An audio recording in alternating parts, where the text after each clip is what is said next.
Чыңгыз Айтматовдун 90 жылдыгына карата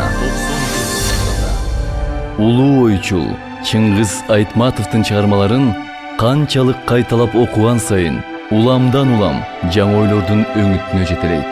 Жазуучунун бүтүндөй адамзатты арбап алган тереңдигинин күчү ушунда. Биринчи радио Чыңгыз Айтматовдун китеп текчесинде чакырат. Амансынбы куттуу талаам, аманчылык келдиңби толгунай, былтыркыдан да карый түшүпсүң го, чачың куудай, колуңда таяк. Өмүр өтүп бара жатпайбы жеренем, арадан дагы 1 жыл өттү, бүгүн менин сыйынуу күнүм. Билем, келериңди күтүп жаткам толгунай, бул жолу сен баланы да ээрчите келмек эмес билем. Ооба, бирок бул сапарда жалгыз келдим. Демек сен ага эчтеке айткан эмес экенсиң да, толгунай. Жок, айта албадым.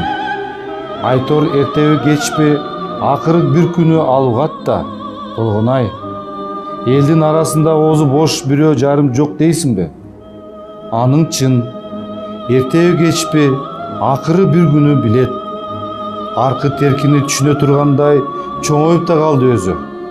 Бирок мен үчүн ал дагы эле чалагайым бала сыяктанат. Корком, балалык кылып, өткөн кеткенди туура түшүнө албай, ичи сууп калабы деп айрылайм. Анткени менен адам чындыкты бир күнү билиши керек да.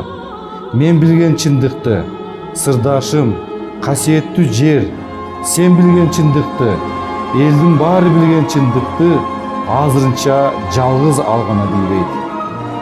Аны укканда эмне дээр экен? Кандай ойлорго кабылып, кептин анығына жете алар бекен? Канткенде баланын жүрөгүн шүтпөй, жаштайынан турмуштан көңүлүн калтырбай, сырымды айтып бере алар экенмин. Эки ооз сөз менен түшүндүрүп берчү иш болсо гана, кийинки күндөрдө ойлогонум эле ушул. Күнү түнү ойлоном.